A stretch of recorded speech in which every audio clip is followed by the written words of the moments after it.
That one, Peter, I've got mine. Now, to help this along, this is Peter Cummins, if you don't all know. I'm going to do it's a little bit like an interview, just to help. Peter's not the most comfortable person with being up the front, are you, Peter? I think that's fair to say. He's more of a out the back kind of a guy, but he's up the front today. So I wanted to ask Peter, how do you hear from God? How do you hear God? How do I hear from God? Well, he mostly speaks to me, I guess, when I'm least expecting it.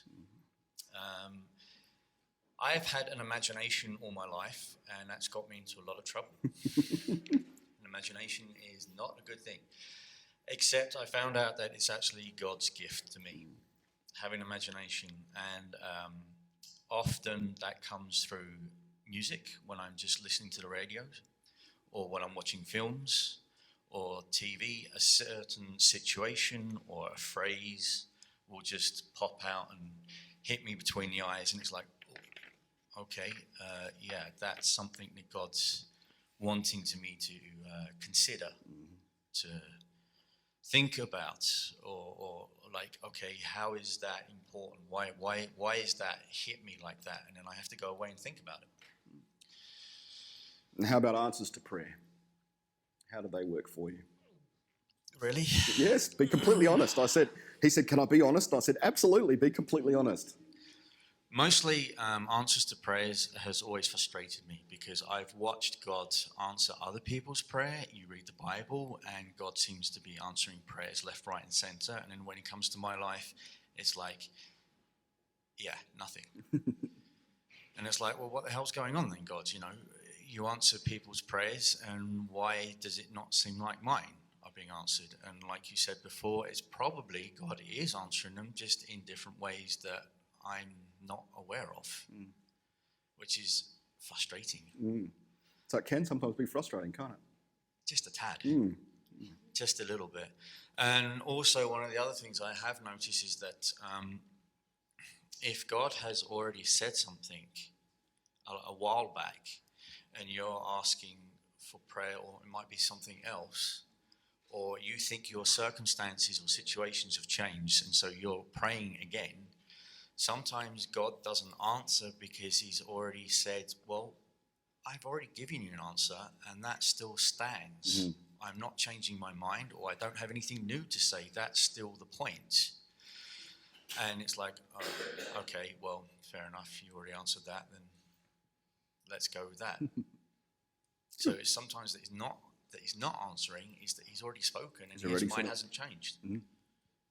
And our view is not the same view as his, so we forget that he's already told us the answer to that. How do you pray? How do I pray?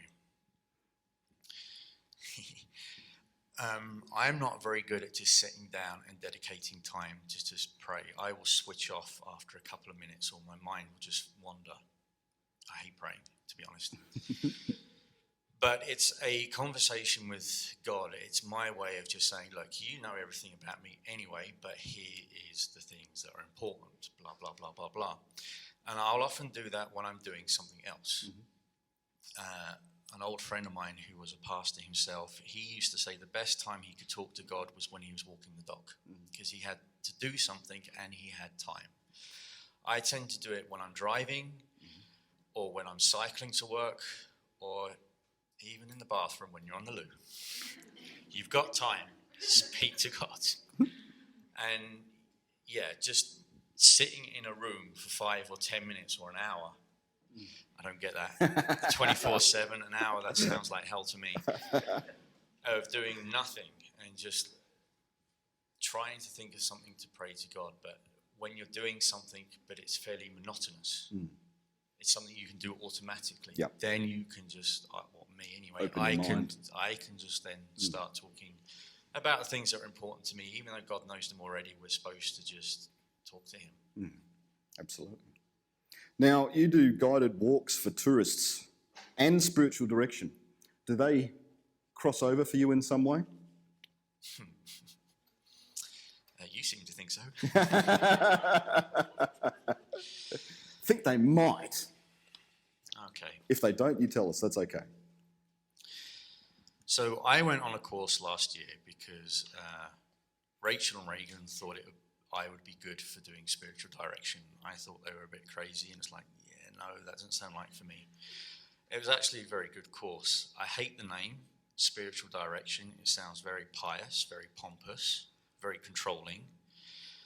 I would suggest that spiritual direction was a kind of like coaching, kind of like we come alongside people. We accept people where they're at, and we offer to walk with them in this part of their journey. It's not counseling. We don't go back into the history so much. It's not about the future so much. It's more about the here and now and what God may or may not be doing in people's lives right now. We don't have all the answers. Sometimes we're just there to help point out things that they can't see for themselves. It's giving people a time out from their busy life, from the usual things that are going on, and saying, let's just focus on where you're at right now. There are no wrong or right answers to where you're at right now. It's just where you're at. And I think I hope everything that it does points back to God. It's listening to where you are in your moment and what maybe God is saying to you in this moment. So we are facilitators, we are guides. I'm hoping that at the end of the day, it points to the fact that God loves us. I think that's the most important thing. God loves us so much that he accepts us right where we are, right now. Whatever we're doing, wrongly or rightly, he loves us.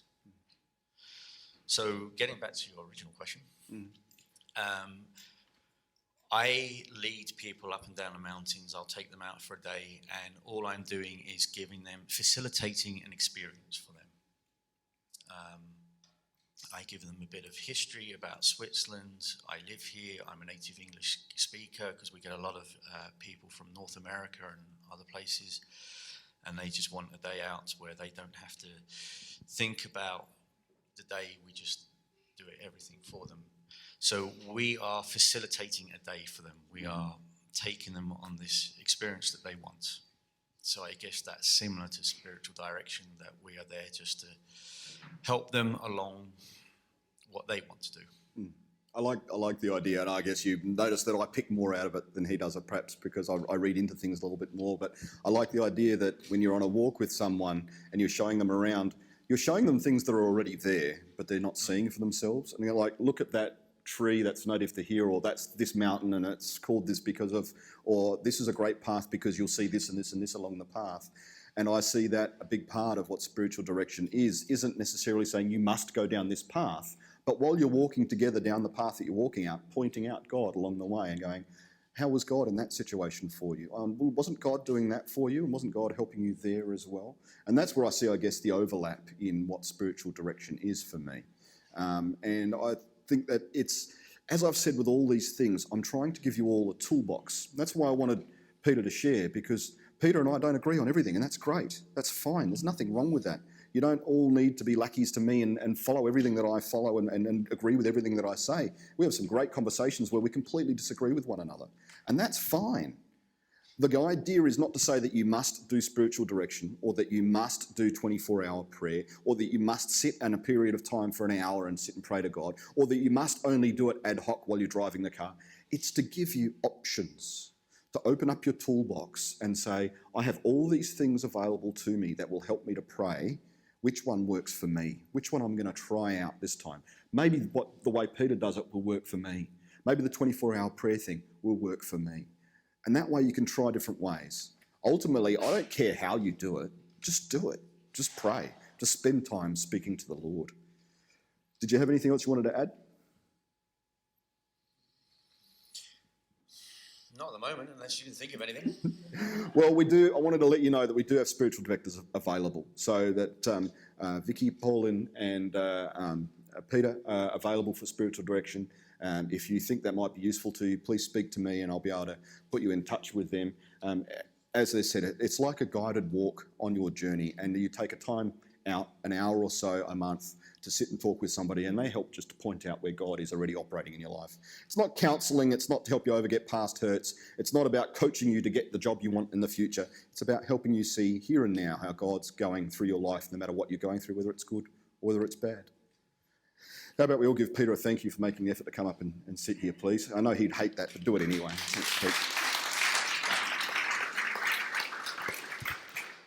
So that finishes our